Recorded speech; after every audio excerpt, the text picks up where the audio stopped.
Ask Vera is not all there. Okay. She is nice. She's a nice person. I actually get along with her.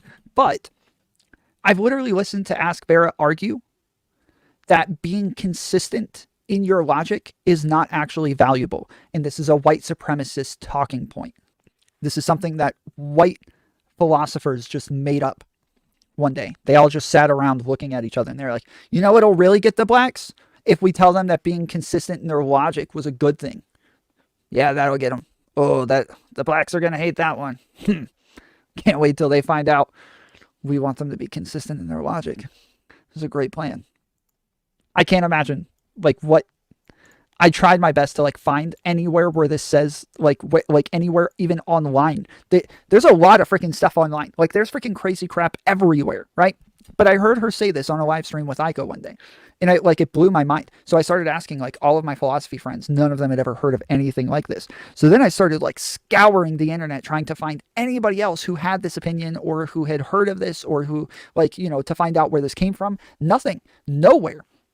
And that was it. Like I thought about reaching out to Ask Vera and talking to her about it, but it just seemed so far-fetched. I didn't even want to engage with it. Like I just thought this is crazy talk. I'm done. And like she talks a lot about like, you know, disarming whiteness and being an ally, and that's sort of, you know, cringy woke crap, but I think that she's well-meaning, and I think that most of these crazy far leftists are well-meaning, and that they want to do good. They want to be good people, and they're just trying their best to be good allies.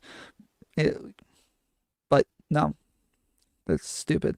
Vera will never talk to you. She avoids anyone who isn't like a tanky or super far left person. Like I told you, I got along with Vera. I've talked to her numerous times before, but that was the last that was it for me. And I didn't see her around after that either. So if I had ever like run into her again after that, I would have had that conversation with her. But this actually was spurred off by Kobe saying that he believes it's bad to have beliefs that are not logical or that are explicitly illogical. Now, obviously, there's a lot of religious people out there who will take issue with this, and rightfully so. But it makes sense that like an atheist would believe that everything should be logical, right? That seems fine for him to say. But they all blew up about this and saying that this is white supremacy and this is a way for him to down, Native Americans and black culture and all sorts of other people who have religion, as though white people don't have religion. I don't know. Don't ask. But like, that's how all of that led to this. Was he was saying like, I think that you should be consistent and logical and be able to explain the things that you believe in, and the crazy lefts freaked out. Number 4 is especially relevant here. Reactionary debaters smuggle assumptions into hypotheticals, hoping you get distracted with the hypothetical rather than challenge the assumption. So I hear this from the far left a lot. I have yet to see an example of it though. If there is an assumption smuggled in with the hypothetical, that is the point in the hypothetical for you to deconstruct the hypothetical and explain to that person why that hypothetical doesn't work. That doesn't make hypotheticals bad. And normally people who do that, they're not doing it on purpose, right? People have trouble knowing their own presuppositions sometimes. So sneaking that in with a hypothetical seems to have a hint of malicious intent in there that I don't like. When you say sneaking it in, it sounds like you did this on purpose to try to get a fast one on them. And I don't think that that's a thing that people do regularly. So this is like all the way around. Like, even if that happens, then just say, hey, you did that thing. Like, in the debate. That's kind of the point in the debate. Professor Flowers regarding the topic of genocide, and this distraction has forced her onto her back foot ever since. Here she is talking about it in her final video on the topic. So there are a lot of people who are saying that I'm genocidal, and I just want to clear up what I mean. What I mean to say is that there is no amount of violence that colonized people can enact towards their colonizers that will ever compare to what colonizers have done to them. That compares to the millions of kidnapped and enslaved people, to the thousands of years of history and way of life that has been wiped out, to the languages that have been lost, to the entire caste system that has been created, to the relocation and murder of millions, to the subjugation of entire nations, and to the subjugation and profit of stolen land. She is right. Do I need to explain that further? Yes, you need to explain that further, good sir. Yes. Will you, please? Hopefully not, because I'm not gonna. Of course you're not going to. Of course you're not going to. None of you will ever explain that because you can't. That is such an insane concept. It's such an insane thing to say. None of you will ever explain it. Ever. Nobody will ever attempt to explain such a ridiculous statement. It will never happen. Nobody will ever do that. Why? Because they can't explain it. They cannot. Which is why I do not like video essayists who don't debate. This is exactly why. Because they can throw in all sorts of bullcrap into these videos that nobody challenges whatsoever. But, oh, God forbid there's a hypothetical that sneaks in a little bit of presupposition into it in a debate where literally everything is challenged. But no, instead do video essays where nothing is challenged unless you choose to challenge yourself in the video essay. This is why I don't like these people. This is why I don't like this form of content. I like it. I like it in theory, and I want to do video essays. I want to do them. There aren't a lot of people who do video essays and debates. There's only one person that even comes to mind that does both. And that's Jangles, the science lad. But I would love to do these. I would love to, if I had time to do this, what would you make an essay on? Oh, lots of things. Lots of things. I mean, I would especially like to do essays on like drama stuff where I feel like people get too tangled in the weeds because it's always a back and forth, and it would be easier to be able to like wrap an entire problem up in one succinct video and have everything explained, have all of the history with it, have all of the explanations, give you all of the visuals necessary. Like I would love to do this stuff. And I've done some video essays. I've done some before. I have a video called Why I Left the Right that I'm still very proud of to this day. I love that video. My audio and video were really messed up at the time. My mic was broken at the time and I used the computer audio, but I'm still very proud of that video. And I think it holds up 2 years, over 2 years later. That's one of my favoriteest videos. I don't know if I call it a video essay, but it's as close as it gets that I've done so far. I've wanted to do one on gender to actually explain like the full concept in one video. And the reason that I want to do that is because I think I can explain it better with visuals, with some like diagrams that I made myself, with a script where I walk through step by step all of the different things. But before I do this, I feel like I need to create a whole new channel. If I'm actually going to do like high effort content, I need to create a whole new channel because this channel is obviously very blacklisted and it's almost impossible for people to ever find me whatsoever. So I need to create a whole new channel if I'm actually going to start doing high effort content. Right now, I just do these. I jump on here. I yell like a freaking crazy person and say a bunch of really stupid stuff. And then my editor just clips from this point to this point and uploads it again. And that's it. That's as high as the effort gets here. I'll show you a long stream. Just step into my office. You're making rape jokes. Rape's not funny. Let me just... There we go. No, you're going the wrong way. Yeah, there we go. No, stop. Chase. Rape's not funny. I think I've made my point. You can see my black cowboy hat over here, but you can't see my like super American cowboy hat over here. There we go. That's perfect. Look how patriotic I look.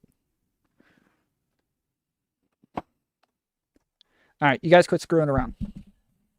Educate you. But I want you to watch how Vosh reacts to this clip on his stream. There is no amount of violence that colonized people can enact towards their colonizers that will ever compare to what colonizers have done to them. That compares. What does that mean? First of all, that's not what she meant, because that's a totally different concept. Is that even like relevant? What does that have to do with what we're talking about? History and way of life that has been wiped out, to languages that have been lost. Also, doesn't this kind of support my argument? This seems very strange to me because it feels like the implicit suggestion is that the violence that colonized people do is okay because it could never be enough. You know?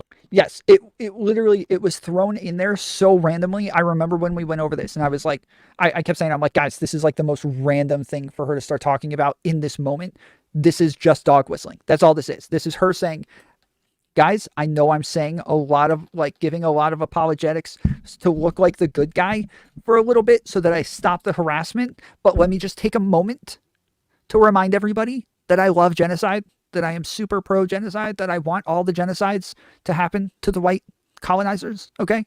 So just don't forget that, please. Like that's all that was. That's all she was doing right there.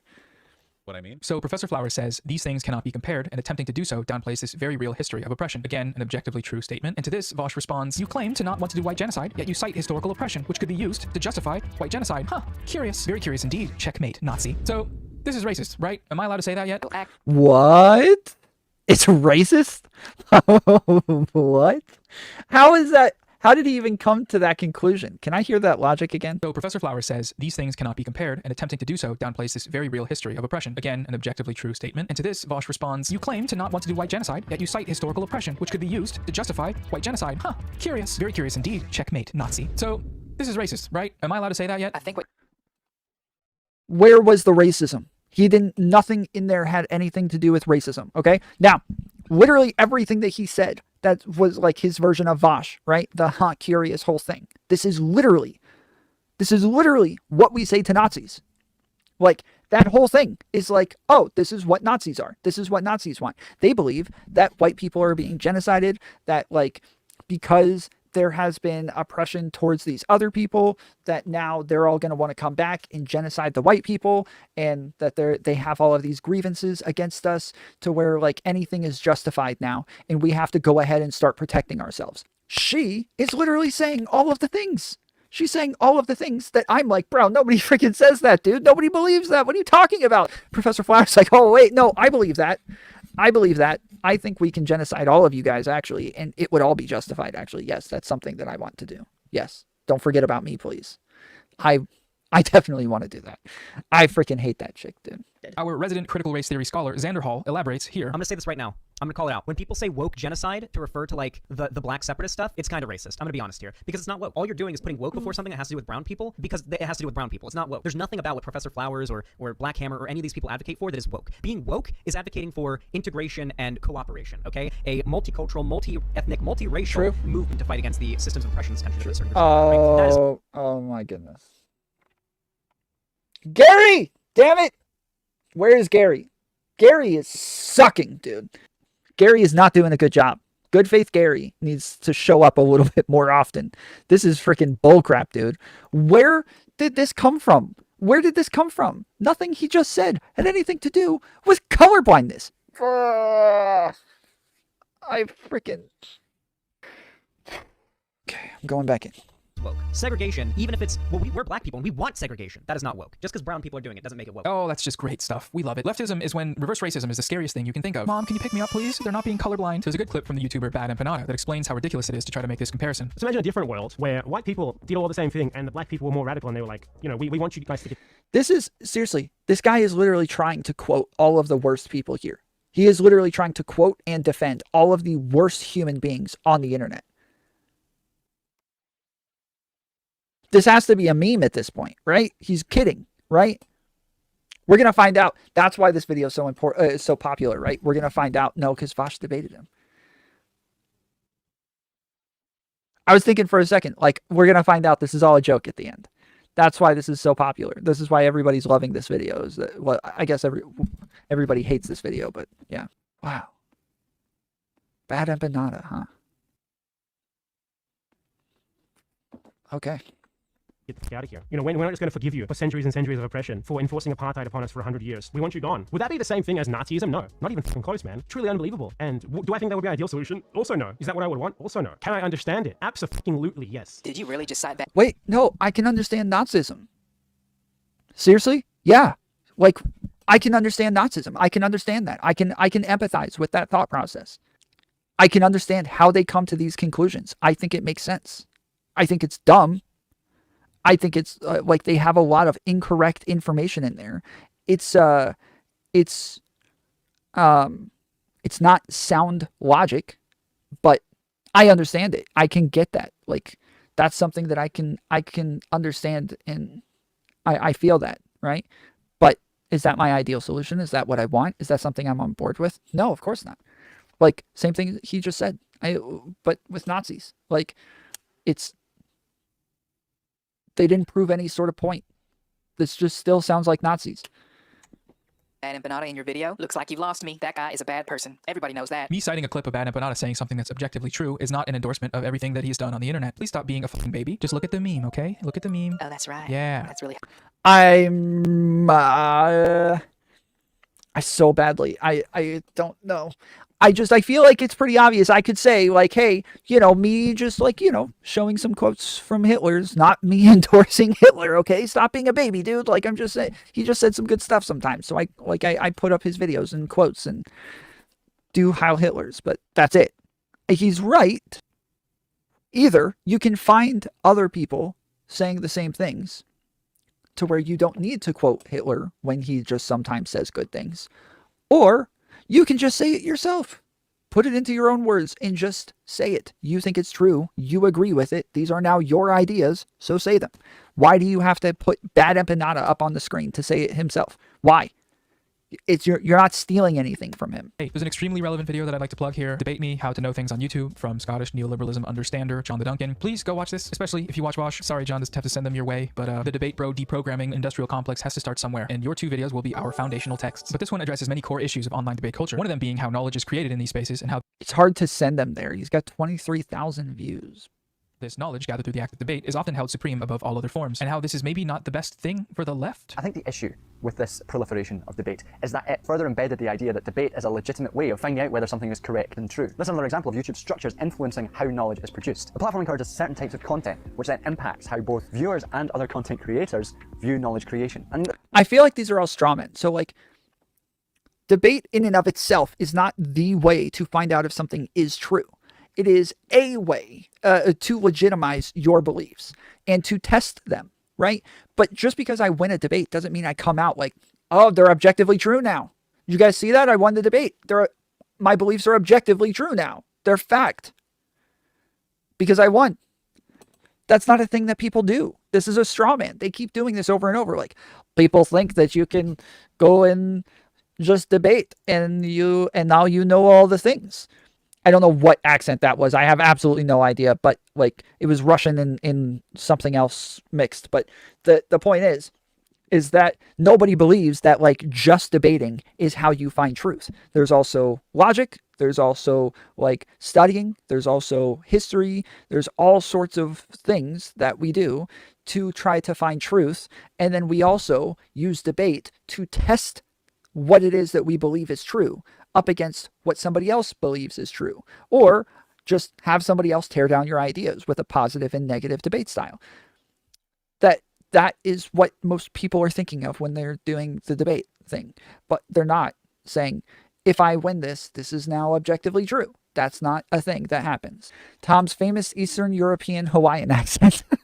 Debate can expose dishonesty, but not necessarily truth. I think that, like, again, I think it's just a good way of testing your ideas. So I think more so we want to, like you said, like we want to expose dishonesty, not necessarily dishonesty.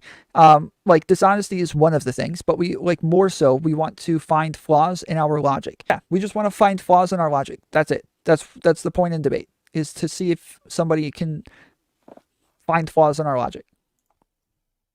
That's it. The end.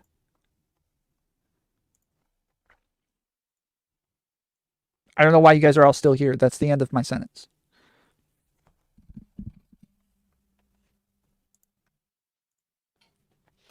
Oh, we still got a video to finish. I hate this video. this might not be an issue if debate's related at all to any sort of truth. The problem is, it doesn't. So Vosh's defensiveness, or inability to sort of stop being a silly guy, is a byproduct of this overvaluing of what debate actually is. From Vosh's perspective, Professor Flowers is who she showed herself to be in that debate, and this, above all other things, is the information upon which we should base all of our subsequent attitudes and treatment towards her. Well, to be fair, Noah, he is a debate streamer. That's his medium. That is how he gathers his information, by talking to people. How else is he supposed to know what they're all about? That's kind of the issue, Gary. The hypothetical answer to this question is that he can actually watch their videos. He can listen to what they're saying when they've put a lot of effort into researching and presenting their arguments, but this form of listening is antithetical to his content format. In order to retain his position as standing rhetorical genius supreme. Noah, bad faith, bad faith. Okay, in order to keep his stream moving and entertaining, he often skips around looking for arguments that he can try to respond to in these videos, or pauses before the points have been fully argued. He actually did the former with FT Signifier's Break Bread, which is disappointing because there was a lot of particularly relevant information in that video. The scary reality is that the very homogenous nature of their fan bases, Where's my who face? are fresh out of radical hate-filled movements, and for now, they're Yeah, I don't, I'm not, again, like, this is too generous. The idea that anyone who does debates are like, oh, it's just sophistry, and, like, they're not as smart as the video essayists, and they're just, like, you know, they just do rhetoric, but they don't really have any real, like, this, like, yeah, no, I don't know. He acknowledges later in that clip that he isn't giving the video a fair shot, and says to go watch it, which is good. I'm jumping in on this bit at the end, interpreting every statement. What kind of YouTube is this, bro? What is all that? What is all of this? I don't have any of this. This is all I got. I got play. I got next. I got the soundbar. He's got double reverse Uno. You're gonna say the B word after I just said the G word? Oh, so you want to kill white people then? Okay, I can't believe this. This is so messed up. I'm literally being murdered right now. The problem with these exchanges lacking any sort of nuance was explained perfectly here by the indigenous activist Morgan Khashoggi in her conversation with Vosh. In this clip, she is referencing one of the follow-up conversations turned debates that Professor Flowers had with another streamer. One of the ways that I saw that was when Dr. Heendout had said, well, no, I'm an immigrant and I believe that everybody has a right to live where they live, which is an idea that I agree with. So he says, well, why can't I just live where I live? And Professor Flowers says, well, because you're living on stolen land and that land is still stolen. And that's also true. Both of these opinions are valid opinions to have, but neither of them fully encapsulate the nuance of what it is to be an indigenous person repping the land back movement. Okay, fantastic. Great point, Morgan. Pitting two perspectives against one another in order to find a victor is probably bad. That had to have been clipped out of context. Is that for real? He responded with, okay, fantastic. Like, cool. You said all the things that I needed you to say in that one breath. So thank you. Time to move on. If we want to learn anything about these multifaceted issues, I wonder why people are doing that. You do not then get to attack 6 million ethnic minorities in a country. That's what you're doing. Me, when someone tells me that my entire online presence creates an irredeemable intellectual vacuum. Okay, fantastic. Hassan had some relevant words on the shortcomings of knowledge acquired through debate. My main goal isn't to thrive on being the big-brained intellectual titan, because when you do that, that just means they are still... It's not something you got to worry about, Hassan, okay? It's not... We're not all worried about you becoming the big-brained intellectual titan. Trust me, this is not something that anybody's concerned about. Responding simply to power. You're not actually creating or crafting an argument or showing people a different worldview. You're just simply the big bad gladiator, the intellectual gladiator. And as long as you continue being that guy, they will fucking give you money and give you praise because they think you're the smartest guy in the room, because that's the only way they can understand who is smart or not. I apologize for most of this video being me playing clips of other people making my points for me, but I'm not gonna lie, I'm not that smart. Noah Samsen's a fucking idiot. I'm good at making YouTube videos and talking about other YouTubers, but that's about it. Please don't copyright claim me. You're being paid in exposure. You're welcome, Hassan.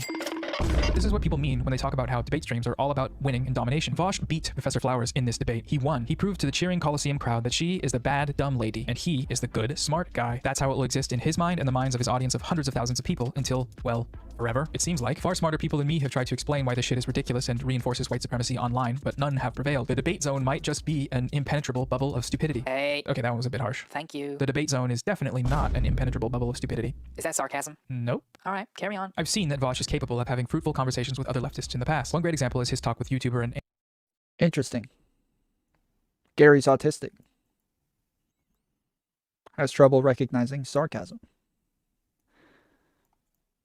Vosh is also autistic, as are a number of debate bros. I think that was an ableist joke there. Anarchist history PhD haver Zoe Baker in late 2020. Despite their ideological differences, they shared both of their perspectives on political strategy in a non-combative manner and were able to move forward with a better understanding of each other's views. But when it comes to talking with other leftists about issues he lacks perspective on, it mostly goes like this. What an asshole. Or like this. Are you listening to a word that I'm saying? Or this. That guy was actually too stupid to have a conversation with. Or this. I'm starting to wonder if you're educated enough to have this conversation. In before you say I'm clip chimping, cope and seethe, liberals. No, I'm just kidding. I don't say shit like that in real life. All of those full conversations are linked below. Go watch them and see if you can identify where and why they went wrong. Hint. Here is a clip of Vosh talking about how he views these types of conversations that I think is very telling. I'm gonna put it this way, okay? I've talked to a decent number of lefty video essayists who disagree with me, and not one of them has come out looking good. You guys understand that, right? Like the times we've talked with the video essayists when they come to disagree, like this is not like I'm blinded by their intellect when they come over here. This is a very aesthetic obsession. The idea that like, oh, video essayists are smart because they have scripts. Once again, he is implicitly reinforcing the idea that the gamer's marketplace of ideas is some supreme form of knowledge creation, and anyone who can't hang with his rhetoric must be too stupid to have a conversation with. He follows that up by saying this. Well, you know what? What I do isn't easy. I don't have a script, and I never think about anything that I do. It's all just off the cuff, okay? I don't have any brain at all. This is just reflex. I'm not even thinking about what I say. Okay, so he's joking here, and I really do appreciate Vosh's sense of humor. But where's the lie, though? Like, I'm not saying he has no brain. I'm saying it would be awesome if he took this I'm just a dumb streamer, no thoughts, head empty approach and actually operated as if he understood that. So in a word, humility. But it's so strange how he can acknowledge this here in a joke. I don't have any brain at all. While simultaneously citing his rhetoric as being the peak of online intellectualism. Okay, that made absolutely no sense. I feel like he's trying to say he could approach this with a bit more humility, but he said, where's the lie though? And then he said, no, just kidding. But then went on to say, but why can't he acknowledge that when he goes into debates? You're wanting him to acknowledge things that aren't true when he goes into debates. That makes a lot of sense to me. None of that follows. Where's the lie though? No, just kidding. But seriously. But no. But hey, for real. Like, that's kind of what he just did. Like, he's saying, like, yeah, but he kind of is dumb, though. And so he should, like, just like, admit that to himself. But I don't know. Like, yeah, if I'm trying to steel man this, I would say he's trying to say that he should go into these debates with more humility. He didn't say that very well. Not one of them has come out looking good. Being open to where your gaps in knowledge are makes things better for everyone involved in interactions. But most of the time, he does the exact opposite of that, and it can be hard to watch. I'm starting to wonder if you're educated enough to have this conversation. And so, because of all of this, Professor Flowers now exists as a character in the debate bro canon. The crazy black separatist lady that hates white people and loves genocide, and any and all subsequent harassment and content made at her expense is therefore totally justified under the pretense that, well, we saw her true colors in that debate, so she deserves it. Bad, bad, bad, very bad, very bad, bad. Whenever Vosh hears people describe what he does as enabling harassment, he responds with this. You know, there's a whole narrative about my community harassing people, but in spite of nearly 3 years of trying to track down the people actually doing this, I've yet to be provided a single piece of evidence of it actually happening. Usually the initial claim is some very severe, you know, Vosh community, you know, harassing, like really bad stuff, right? But then I get some screenshots, and it's usually people just being kind of mean, which I'm fine with. I don't have a problem with people being mean to people I don't like. Okay, if you deliberately mischaracterize someone as being in favor of ethnostates and genocide, it's ethnic cleansing to your massive audience. How on earth does this not enable harassment? Like, he's convinced hundreds of thousands of people that literal Hitler is on Twitter, and you can tweet at them. And not only that, but you should, because, you know, he's fine with his fans being mean to people he doesn't like. It's as if he's deliberately trying to miss the point of why what he does is a problem. The response here is especially bizarre if we watch how non-compete brought this issue to his attention right before that last clip of Vosh's denial. What I've noticed, and a lot of people have noticed, is a pattern where whenever you talk about somebody who is, shall we say, marginalized, you know, black or trans or person of color, there's a tendency for those people to receive a lot of kind of like after effect collateral damage in terms of harassment, threats, and other kinds of, like, you know, disturbing attacks like that. Now, I've seen it happen with Luna because I'm married to her. We spend all our time together. I monitor, I help her administrate her comments and that sort of thing. And I also know the people who have shown me similar results. You know, so I guess my first question is, are you aware of that, or would you deny that that's something that happens? I think I'd mostly deny it. Non-compete is being pretty reasonable here, right? Just trying to draw attention to a problem that he's seen firsthand that's actively harming marginalized people. That's directly correlated with Vosh's actions. And Vosh is just like, nope, not me. Whether or not he's being reasonable doesn't matter. It's whether or not the claim is true. And Vosh goes on to explain why it is untrue. He says that he's heard a lot of people say that they get a lot of harassment. And when he says harassment, he doesn't mean people saying mean things. When he thinks of harassment, he's talking about death threats. He's talking about, you know, like racial slurs and like all sorts of stuff like that. Not just saying you're a Nazi or you're a jerk or you're a big stupid head, right? He's talking about harassment. Every time he goes to try to like dig into it or find out where it's coming from or asks those people to send him the harassment so that he can handle it, it turns out to be nothing. It turns out to be just people being mean. And that's, yeah, like if I think that you are actually like, okay, let's put it this way.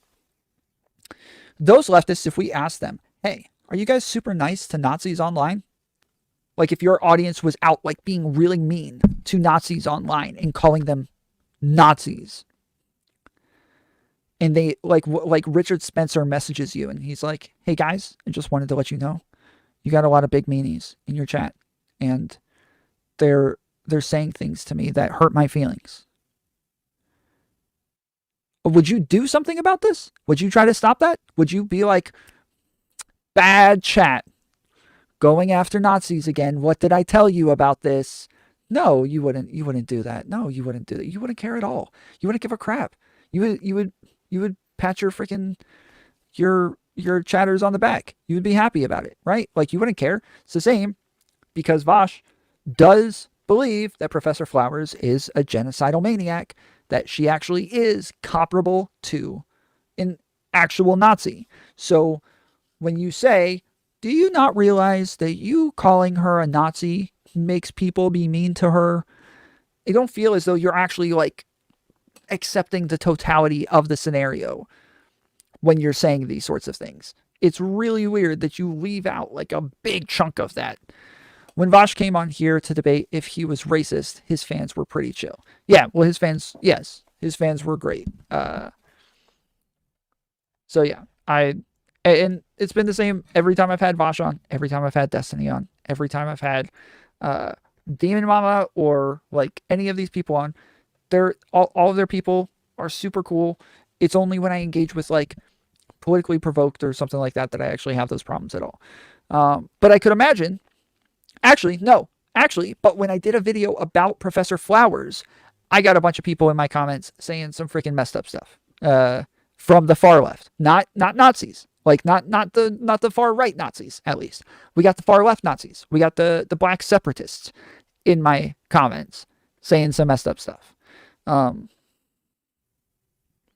then honestly, if like my assumption is that that's how Zola ended up here, with some random guy named Preachin covering my stuff and stream sniping me, and like there were a lot of black separatists who were very upset with me and the things that I said during that live stream, and I got messages about it, and I like, you know, like if I went out and I was like, hey guys, your foot soldiers are being big meanies, they'd be like, well, you're a fascist and you're a white supremacist and blah blah blah, and so we're okay with them doing that to you. Like, yes, it is all based on whether or not you think it's justified. So him just arguing your chat's being big meanies, that's not good enough. It's whether or not the big meanie stuff is justified.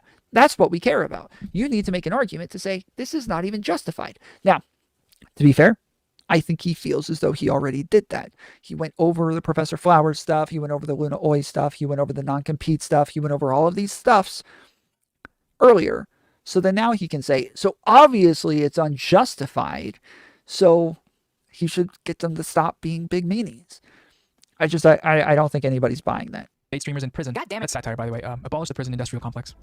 Except keep it open for debate streamers only. Oh my god. Like, Yeah, like this is what I kind of was talking about at the beginning of the stream, is that like debate spheres can kind of, it can gather like a lot of toxicity, right? Especially the fact that debates are very performative at times, and there's a lot of performativity that comes with debating. And all of the debaters that are in this sphere, like the most performative people are all the biggest streamers. So if you look at Destiny, you look at Vosh, you look at Demon Mama, like these are all the biggest people, and they are all the most performative people as well. Irrelevant, like they're all the big dogs, right? There's a lot of performativity that comes with this stuff, right? And there's a lot of like, you need to dunk on them, you need to destroy them, you need to kill them and rape their mom and bury them in a shallow grave. Like that's the narrative, right? But that sort of thing that attracts that audience is very drama filled, and that's what they end up liking, is they want the performativity, they want the drama, and that creates a space that is now hungry for drama all the time. So when we're not doing debates, we're doing drama. And that's like, that is somewhat of a negative thing, I suppose. Like, if we're going to call this a politics space, it really isn't. It's more of a performative theater, like political theater, whatever you want to call it. That would be more accurate. Like Twitch political theater would be like a good like name for that group, right? Like it is true that there are elements that get drug in with the type of content that we do that some people might consider negatives. Now, I personally feel as though the way that I cover the drama, at least, I feel as though there's a lot of value there. I think we talk a lot about ethics and morals and the best ways to handle certain scenarios, what's right, what's wrong. So like through the whole thing with what Destiny did on Twitter that I just got done talking to Ali about. I think that there was a lot of like useful information that came from that discourse. And I think that most of the things that blow up, they blow up because there's a strong disagreement there. There's a lot of people on both sides of each argument. And if that's the case, the conversation needs to be had, because it's very unlikely these are ideological differences. And so I enjoy what it is that we get out of the drama streams and what we get out of the infighting and all of that other crap. I think it's all useful. I think it's all good if you cover it the right way. I have a lot of problems with the people who pump the drama up, who find the drama and they're like, yes, let's make this worse. And then let's feed on it. I have never done that. I've never been part of that. I've never like, I feel, maybe I'm wrong. Like I probably, everybody feels the way that I feel. So I'm probably just talking out my butt right now, but I see other people do these things and cover these things in a way that I think is bad. I do. There are a number of them that I could name. And some of them are even my friends. But I think that there's a lot of people who cover these things in negative ways that actually like makes people's lives worse. Instead of saying, hey, here's a moment that we can learn from, they're like, hey, here's a lot of people who are suffering right now. how can we benefit from this the most? And normally the answer is by making it worse. Inserting yourself into the drama and making it worse. So yeah, I think that those aspects of Twitch politics can be fairly toxic and negative, and they do seem to be almost inherently connected to the way that we do debates, that all of this other performativity and drama will necessarily come with it.